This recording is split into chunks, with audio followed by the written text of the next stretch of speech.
Thank you, Alexis, for the introduction. Good afternoon, everyone. So we are back to phosphorus. Today, first I would like to thank the Lake Winnipeg Foundation for having me here. Today I will share with you some of our findings of a research that we are conducting at the University of Winnipeg, understanding phosphorus runoff from snowmelt in agricultural soils. I will also present the strategies that we have evaluated to mitigate phosphorus losses, particularly focusing on the spring snowmelt period. So phosphorus has a double life. It is a vital nutrient when it is on land, and when it gets into waterways, it acts as a water pollutant. So as a vital nutrient, it is essential for all plants, and because of that, it is needed for sustainable agriculture and to ensure food security. Now, if soil is deficient in phosphorus, you know that farmers have to supplement phosphorus in the form of fertilizers. And the phosphorus reserves in the world, they are not unlimited. It's a limited, non-renewable resource. And when this phosphorus gets into water bodies, even at very low concentration, it can trigger eutrophication and cause algal blooms. And this eventually will lead to oxygen depletion, harming aquatic life and degrading water quality. So to manage phosphorus in soils better, so that the phosphorus stays on land and out of waterways, we need to have a clear understanding of the forms of phosphorus present in the soil and also the transport pathways of phosphorus from land to waterways. So without really going into phosphorus chemistry, I will show this very simplified classification of phosphorus, where phosphorus is divided into three functional pools. Solution phosphorus, that is the phosphorus dissolved in soil solution, which is considered as the immediate source of phosphorus to plants. And this is also the form that would be very easily lost as dissolved phosphorus. Then this solution phosphorus is in equilibrium with a labile phosphorus pool, which is much larger than the solution phosphorus. And when phosphorus in the solution gets depleted, like during the growing season when plants take up phosphorus from the soil solution, which is a small pool of phosphorus, then the labile phosphorus can get into the solution. So because of that, labile phosphorus are plant available. And then there is a much larger non-labile phosphorus. Those are mostly the sparingly soluble phosphate forms like apatites, and also those phosphorus that are strongly attached to soil particles. So they are very tightly adsorbed to soils, and it's not easy to get them out of that adsorbed state. So very slowly some of those phosphorus can get into the labile pool, but generally we consider them not plant available. So how the phosphorus moves from land to waterways, or the dominant transport pathway, depends on the form of phosphorus present in the soil, as well as the weather patterns and also the landscape position in the area. So I'm again showing a very simplified version of phosphorus transport pathways that was introduced by Shapley, who is one of the famous phosphorus scientists. When the phosphorus is in can you see? Yeah, I don't think it can. So when the phosphorus is attached to soil particles, we call that particulate phosphorus, and the particulate phosphorus can get lost with erosion. Now, the erosion losses are very severe in regions where the rainfall is high, and also if you have like steep sloping landscape. Now, the dissolved phosphorus can get lost from the land either through leaching or through runoff. Generally, in most soils, leaching is very small, but it could be high in sandy soils or cracking clay soils. The dominant form of dissolved P loss is through runoff, and this can happen with rain, as we see in Manitoba during the summer, or else during the snowmelt period. So some of the work that experts have done on phosphorus loadings from agricultural soils to Manitoba's waterways, it has been clearly shown that the phosphorus loadings are not related to erosion loss, because we don't have like steep landscape, we have flat landscape, and we don't get very intensive rainfall. Most of the the phosphorus losses occur with runoff in a dissolved form and during the snowmelt period.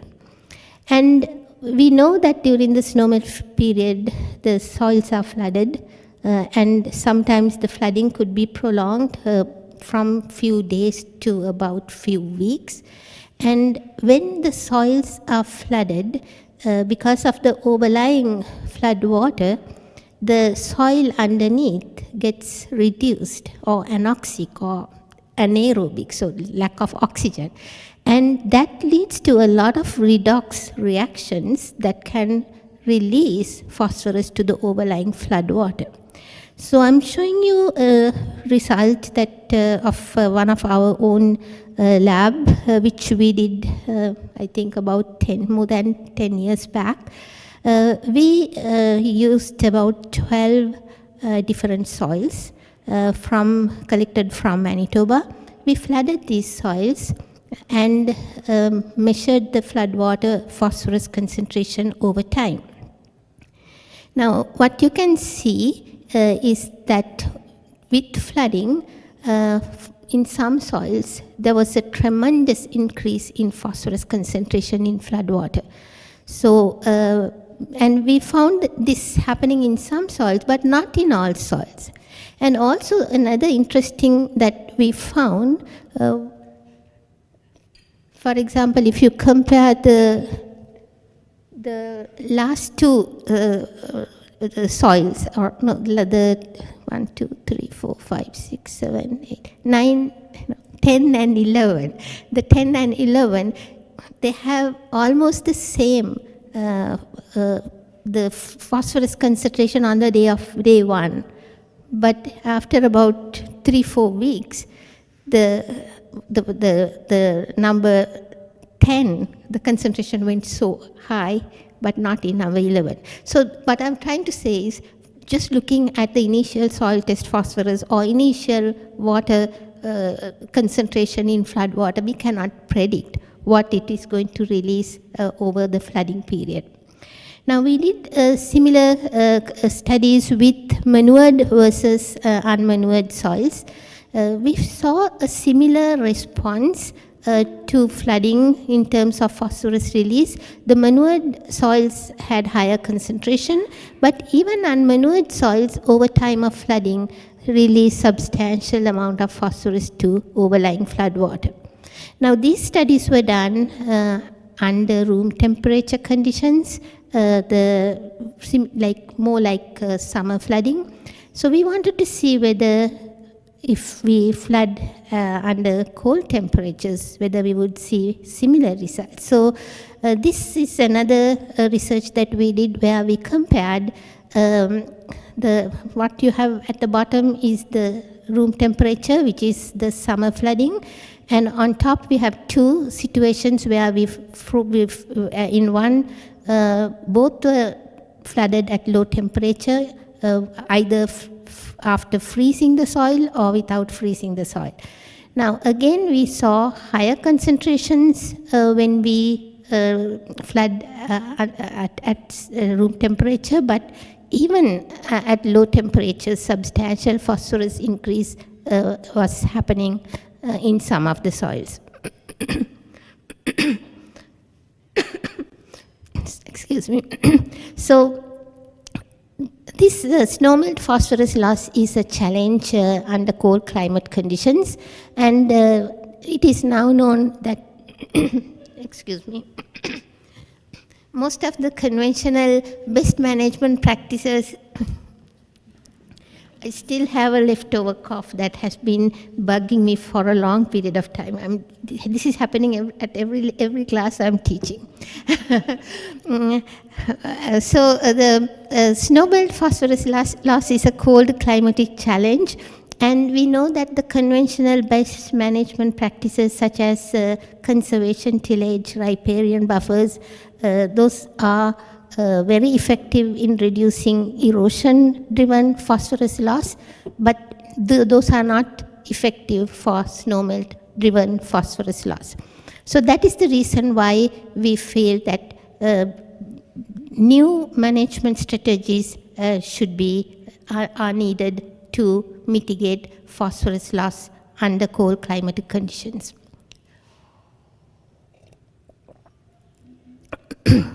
So to mitigate phosphorus losses from agricultural soils, we need to understand why we should mitigate, where and when we should focus the mitigation strategies, and how to mitigate, because we can either use source reduction strategies like nutrient management or transport reduction strategies. So let me first answer the first question, why we should mitigate. Because why is it important? Because if we reduce the losses from the land, more phosphorus will remain on land where it is needed, and that will increase the crop productivity. And that will also reduce the wastage of phosphorus fertilizers, which is a limited resource. And if we reduce the losses, then obviously less phosphorus gets into waterways. That will minimize the pollution of water bodies. And then where and why should we, or where and when is also something we should consider to focus these mitigation strategies. Now I'm again showing a concept introduced by Shapley and Sheffield in 2001, the critical source area concept. The critical source area is where high phosphorus source overlaps with high phosphorus transport. So you can have a high phosphorus source, like a land with very high soil test P, but if that phosphorus does not get transported, then we don't need to worry. Right? So where we should really focus our attention is where the high phosphorus source and high phosphorus transport overlaps. So that is considered as the critical source area. So now I will come to our research at U Winnipeg that we are kind of doing very recently. So we were focusing on the critical source area for phosphorus loss. So we identified high P sources based on the hotspots from the Lake Winnipeg Community Basin Network, the stream data. We identified the hotspots and also the areas with high soil test phosphorus. And we also are looking at the low-lying areas, because the low-lying areas can release phosphorus when they get flooded. And when?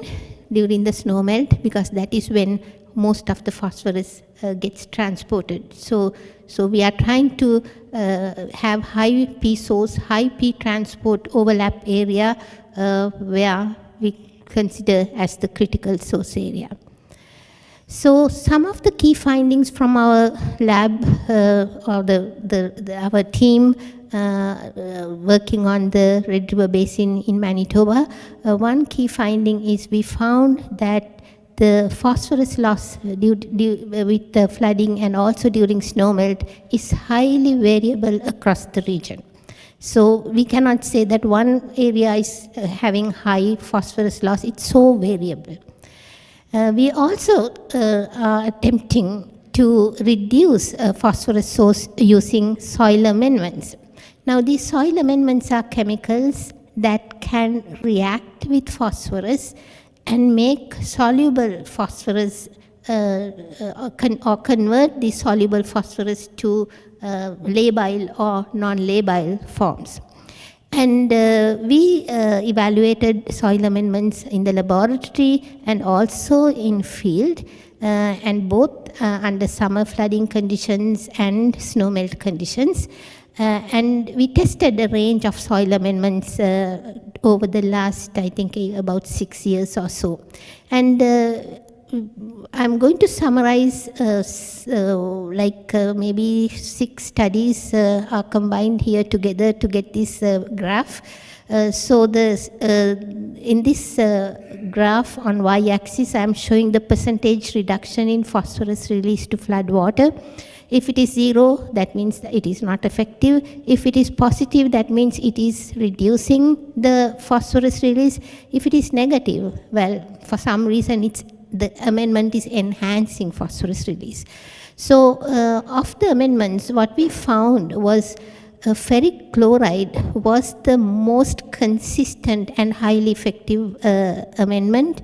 And the ferric chloride was really funded by Lake Winnipeg Foundation, because when I presented something in a previous research, Alexis asked me, Darshi, would you like to try ferric chloride? I said, I don't think it will work. And she proved me wrong. So it worked better. So ferric chloride was the best, most effective, and it was consistent across the various soils that we have studied. And followed by alum, gypsum, manganese oxide. Magnesium sulfate was effective in some soils but not in all, and zeolite for some reason increased the phosphorus release rather than decrease. Now, so because we found that the effectiveness of amendments depend on the soil, we thought, what if we blend amendments, like blend amendment gypsum with alum or gypsum with ferric chloride? So now, during the last 2 years, most of our work is looking at blended amendments. So I'm going to show you again, this is the just published article at the Canadian Journal of Soil Science. We had 6 soils, I'm just showing one of the soils. So what you can see is the first bar there is the first column is the unamended. So compared to the unamended treatment, most of the amendments decrease the phosphorus in flood water, but blended amendments were more effective than the single amendment applications. And we also found the gypsum ferric chloride seems to work much better than other amendment blends. So with that, I will move on to this new research that we got funding for from Canada Water Agency and with partner contributions from Lake Winnipeg Foundation, NSERC and University of Winnipeg. It's a huge collaborative effort. The team members come from University of Winnipeg, University of Manitoba, Agriculture and Agri-Food Canada, Environment and Climate Change Manitoba, Lake Winnipeg Foundation, and also Saint Rossio Watershed District, as well as a lot of farmers. So we started with 2 goals in this research. The goal 1 was to develop a risk indicator for snowmelt phosphorus loss and produce an interactive map of phosphorus loss risk to snowmelt. So to do that, what we are planning to do is we are collecting soil samples from the Manitoba's portion of the Red River Basin region, And this is the locations from which we collected soils in 2025 fall. So we collected 117 soil samples, and you can see those are marked at the locations. The reason why some are marked in red, yellow, and green, I will explain in my next slide. So we collected the surface soil samples and brought it into the lab. Now, in 20 of those sites, we installed snowmelt collecting devices. I think these devices were kind of designed by Dr. Henry Wilson from Agriculture and Agri-Food Canada, so we are using the same ones. And we installed them in 20 sites to collect snowmelt, and we are just waiting until the snowmelt starts. We will be analyzing those samples for dissolved reactive phosphorus in the spring. And in addition, we will be installing PRS probes from Western Ag to measure the phosphorus flux in about 50 sites. So we are going out there, when I made this presentation, it was next week, but we are going tomorrow. Tomorrow and day after, we will be installing those PRS probes on the various, at least about 50 sites. And the reason why I have those different colors is because we have planned to have 3 teams going out to collect snow samples, because one team cannot handle all that, because we have to bring it to the lab, filter it, and measure the DRP concentration too. So that is why they are marked in 3 different colors, so we know which team is responsible for which area. So what we plan to do with these soil samples is, and we are going to analyze, we have already analyzed the 117 samples for water extractable P, Olsen P, and Melic 3P. We will be also using the PRS probes to get an idea about phosphorus flux. And also we are planning to do some NIR work, near infrared spectroscopy, to see whether that will also give us some indication about the phosphorus status in the soil. So the goal 1 results so far, I will only share with you the Olsen phosphorus concentration. So, well, it was good. I mean, what we found is that about 80% of the soils that we collected had Olsen phosphorus less than 60 milligrams per kilogram. Only 2 locations had Olsen P over 200, and even then none of them had over 300, which is very different to the phosphorus concentrations I have seen in other parts in North America, where they have like 800,000, even very high concentration. So far we did not find anything with very high concentrations of Olsen P. And just to show you, this is my own rough map of phosphorus based on what we found. The yellow means like less than 20, and as you can see, most of the places had the yellow dots. But there were 4 soils with over 120 milligrams per kilogram, and again they were not in one area, not one region, they were scattered across. And so I think it's mostly the management factors that kind of alters the soil test phosphorus. So moving on to the goal 2, the goal 2 was to evaluate gypsum ferric chloride soil amendment to reduce phosphorus runoff loss with snowmelt. So we started a field experiment in 2 sites. This year we will be having 2 different sites next year. And we applied the amendments in the fall of 2025. And soon after amendment application, we collected soil samples. For each plot with the unamended and amended plots, we installed snowmelt collection device. So we have to collect snowmelt from those plots as well during the spring. So this is how the plot layout looked like. We had 4, it's a randomized complete block design, where the T3 is the unamended control treatment, and we had 2 rates of gypsum ferric chloride blends.